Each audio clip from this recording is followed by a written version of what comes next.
My name is Dana O'Neill, and this is my demonstration speech, and the general purpose is to demonstrate. Summer of 2007, I decided to get a job as a lifeguard at the community center by my house. I figured since I was a swimmer, I loved the water, and I loved being around people, it would be the perfect job for me. Until I walked in on the first day of the job and saw a young girl laying on the pool deck, and about 5 lifeguards surrounded her. At that moment, I seriously wanted to leave. As I was turning around to call my mom to tell her to come get me, my boss stopped me and told me not to worry and that it was just a test. I took a deep breath and wished myself good luck in the back of my mind. It wasn't until I got through the training and first aid, blood-borne pathogens, AED, and CPR that I discovered that CPR was going to be stuck with me forever. At the beginning, it seemed confusing and hard. But with the help of others and the constant replaying of the steps in my head, it was something I'll always remember how to do just in case of an emergency. So today, I will demonstrate how to correctly perform CPR to an adult, child, and an infant in an emergency setting. CPR stands for cardiopulmonary resuscitation. Throughout lifeguard training, I learned that there are 2 different types of certification. There is American Red Cross and Ellis & Associates. They don't differ too much in how they perform CPR, but it is important to know that some places where they hire lifeguards, they require certain certification in either one or the other. In performing CPR, there are different techniques to take into consideration for infants, children, and adults. Infants' ages is for kids 1 and under, children range from 1 to 8, and adult CPR is performed on those 8 years and above. To begin to understand the basics of CPR, one must learn the 3 parts. The 3 parts include A, B, and C. A is airway. The victim's airway must be open to be restored. The airway may be blocked when someone loses consciousness or may be obstructed by another object. To open the airway, one must do this before starting the rescue breathing, which is B, for breathing. Rescue breathing is begun when a person isn't breathing. Someone performing rescue breathing essentially breathes for the victim by forcing air into the lungs. This includes breathing into the victim's mouth at correct intervals and checking for signs of life. Lastly, C is for circulation. Chest compressions can sometimes restore circulation. 2 rescue breaths should be provided before starting any chest compressions. The pushing of the chest during chest compressions helps circulate blood and maintain blood flow to major organs of the body. When performing CPR on a victim, it is important to remember your health and safety. It is always important to wear rubber gloves if available or close by, and use a 2-way valve to connect the mass that transfers the breaths to the victim. There aren't many complications with performing CPR. It is normal to feel pops and snaps when you first begin chest compressions. You aren't going to make the victim any worse than they already are. Cardiac arrest is as bad as it gets. When performed correctly and the victim is breathing on their own again, it is normal to expect vomiting. If the victim starts to vomit, you turn the head to the side and try to sweep out or wipe out any of the vomit on the victim. The spread of infection from the victim to the rescuer is exceedingly rare. On the pool deck, all the lifeguards are provided with a pair of rubber gloves, a 2-way valve, and a mask in case of an emergency. The steps to be taken. There are 5 steps to be taken, but before we go over the steps, I'm going to introduce my victim. His name is Henry, and this is going to be our adult victim, our child, and our infant victim. And this is our mask. I'm first going to perform CPR on an adult victim. The steps are: you attempt to awake the victim. You gently shake the victim's shoulder and ask repeatedly, "Hey, hey, are you okay? Are you okay?" If there is no response, you either call 911 or someone around you calls 911. Next, you begin rescue breathing.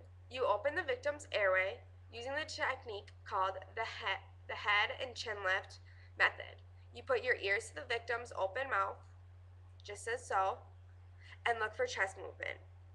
Listening for airflow through the mouth or nose, feel for air on the cheek. It is also important to check the pulse. To do so, you place your index finger and your middle finger on the Adam's apple and you slide just under the chin. there is no breathing, you pinch the victim's nose and make a seal over the victim's mouth after opening the airway. But since over the past few years health concerns have been growing, they use masks.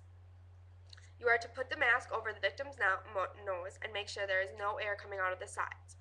You put the victim's head back using the head-chin tilt, and you give the victim 2 breaths, big enough to make the chest rise. The breath should last at least 1 second. 1, 2. Let the chest fall and then repeat the rescue breaths 1 more. You re-tilt the head position and give 2 more breaths. 1, 2. If the chest does not rise or fall, you reposition again. To begin chest compressions, you place the heel of your hand in the middle of the victim's chest, right between the nipples, right here. You put your other hand on top, just like so, and your fingers are going to be interlaced. You compress the chest about 1 inch to 2 inches down. You allow the chest to completely rise and fall and recoil. Compress the chest at a rate of at least 100 per minute, and you perform 30 compressions at this rate. 1, 2, 3, 4, 5, and so on. You repeat your rescue breaths after giving 30 chest compressions. You open the airway with the head, chin lift again. This time, you go directly to rescue breaths without checking for the pulse or breathing. Excuse me, pulse or breathing, yes, I was right. Do the head tilt, give 1 breath. Make sure the chest rises and falls. If it doesn't, do 1 more. 1. If the chest doesn't rise again, you give 2 more for 2 seconds. You are going to repeat your chest compressions just with your fingers interlaced just as you did before. You're going to repeat your 30 for every 2 breaths. So you're going to do 30. 1, 2, 3, 4, so on up until 30. After 30 compressions, you do the head tilt position and you give 2 more rescue breaths. 1, 2, and you give 30 more chest compressions for 2 minutes. 1, 2, 3, 4, and so on. Since this is our adult, when performing chest compressions on a child, instead of using both your hands as an interlock, you use 1 hand. When performing them on an infant, you use your index finger and your middle finger and press down firmly on the middle of the chest, just as so. 1, 2, 3. When performing rescue breaths on a child, the ratio is still 2 breaths to every 30 chest compressions. When performing rescue breaths on an infant, the ratio is 1 breath to every 15. To demonstrate, I'm going to do a child CPR. The head tilt is the same. 1, 2. You use 1 hand for every 30 chest compressions. For an infant, the rescue breaths is 1 to every 15. 1, and you use your index finger and your middle finger in the middle of the chest between the nipples, laying flat on the ground, of course. 1, 2, 3, 4, and so on. CPR is a skill that must be practiced, and it is wise to repeat the course of certification at least every 2 years because it gives you a chance to maintain your skills and allows you to learn about new advances or discoveries in CPR techniques. When performing CPR, instead of panicking and tell yourself that you can't, just remember the ABCs: airway, breathing, and circulation. To perform CPR correctly, the airway must be open for the rescue breaths to go in for circulation to take place on the major organs of the body.